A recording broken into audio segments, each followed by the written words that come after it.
Good morning, good afternoon, and good evening to you, depending on where you are watching us from. I am Azuka OJ, and please subscribe to our YouTube channel, follow us on Facebook, Twitter, and Instagram for more updates. There is an impression I want to correct about whether Nigeria shows love to Igbo by this particular act. I have had people say that several times. The Yorubas do say they enrich the Igbos. They gave us the accommodation to thrive and do business and succeed. It remains for them to also say they feed us and dash we Igbos the money to succeed. The Hausa Fulanis do say such, but it is common with the Yorubas. The North mainly say they feed us. Each time I hear this, I wonder, do they sell to us food for free? No, we buy those items, stuffs, with our hard-earned money.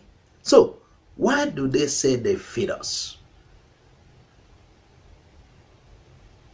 Now, while Igbos attempted to leave Nigeria in the name of Biafra in 1967, Yorubas were very instrumental in forcing us back to Nigeria. We are meant to believe Nigeria is our nation, and as such, we deserve every right and privileges the citizens of the country gets. Again, Igbos fought a war of independence also because we want to be foreigners. Yes, we wanted to be foreigners in Nigeria, but we want to be citizens of Biafra. However, Nigeria and Nigerians denied us from seceding. That is to say, we were made Nigerians again, though against our wills and wishes. So, as Nigerians, we have the right to stay in any part of the country, live and do our legitimate businesses. This applies to everyone regarded as a Nigerian and not just we Igbos. So, it sounds crazy when other Nigerians tell us we are successful because they showed us love or accommodated us. If you don't accept me in your place, I will go to another place. That is so simple. So what the hell is that accommodation which I actually even pay for? That I even pay with all I got to secure that accommodation. I pay for it, and you want to tell me you're doing me a favor? Recently, Robert Newit said the Igbos make $4 billion from Alaba Market annually. Reno Omokri shared the material on Facebook, on his Facebook page. He was trying to address a fan, and he said, according to Robert Newit, the Igbos make $4 billion from Alaba Market. According to Mr. Reno, he is calling on this individual identified as Emmanuel Frank on his Facebook page. He asks if it is actually true that Igbos are hated by Nigerians. And furthermore, he asks, why is it that Igbos are the ones mostly thriving in the country? As he went to ask again if the young man is aware of a popular place called Alaba Market. As he said, according to Robert Newit, the Igbos generate the sum of $4 billion every year. He said that they also make an estimated of about amount of about $800 million from another market called Ladipo in Lagos.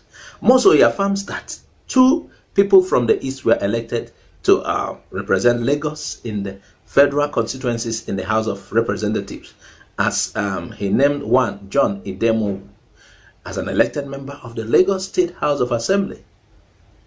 Also, he said that he should visit the Geographic Information System office in Abuja and inquire about the land in FTC that was allocated to the Igbos for free, as he affirms that they had more grants, more than the indigenes of the land and people from the southwest. Really? So he went on this ground, he said that how can it be possible for the Igbos to be hated by Nigerians, as he advised him to take away that mentality that makes him cite enemies where there isn't. In addition, he noted that it seems like the issue of fulfilling self-prophecy appears to be what has been preventing him as a Nigerian from actualizing his several long-term goals and having president from that region. In conclusion, he said to him that as a person, even before he enters a place for the first time, he may begin to feel that the people there seem to dislike him. He said, and for that reason, he might not be confident of himself the moment he finally enters the place, and that may hinder him from making friends, and he will end up blaming his challenge on making friends on that belief that no one appreciates him. However, he advises that he should move on, as he affirms that the people that caused the crisis which occurred in 1966 to 1970 are all dead and buried. And in conclusion, he said, this is the era of politics, and as such, there are no permanent enemies or friends. Rather, it is permanent interest, as he further told him to stay focused on his interest and not on his enemy.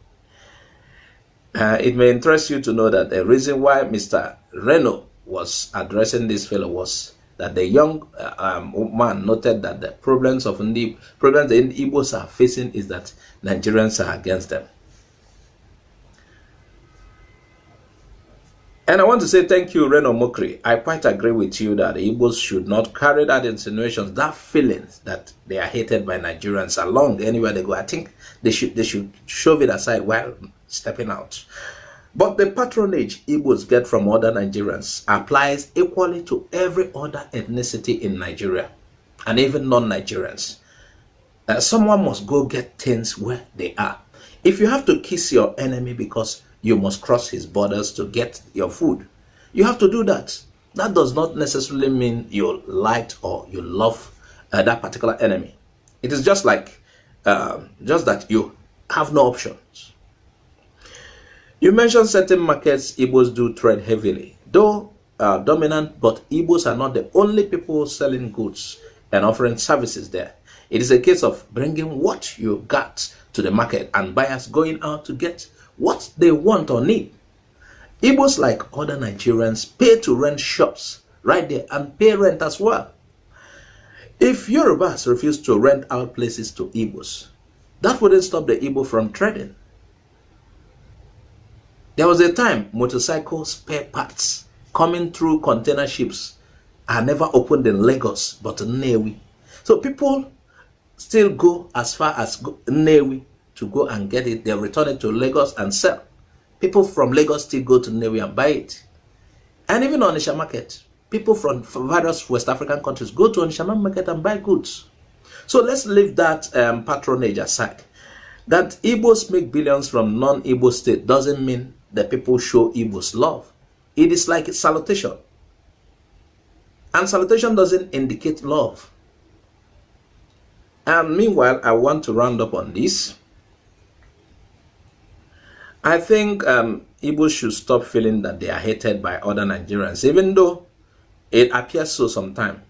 It is not healthy to go about with that such kind of a feeling. It makes one to conclude wrongly.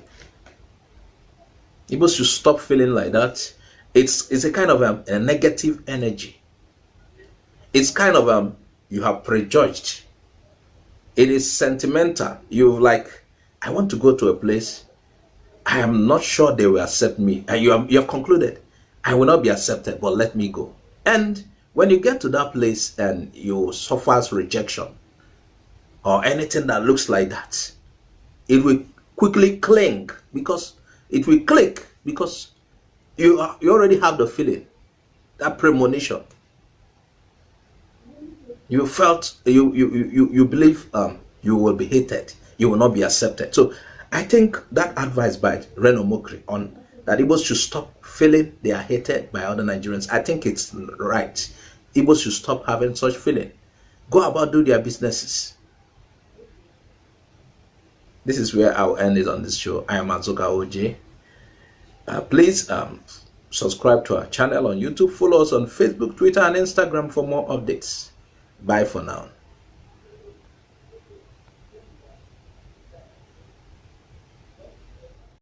Thanks for watching Igbo Area TV. Please subscribe to our YouTube channel. Also click the bell icon. Like our Facebook page. Join our Facebook group. Follow us on Twitter and Instagram. Bye for now.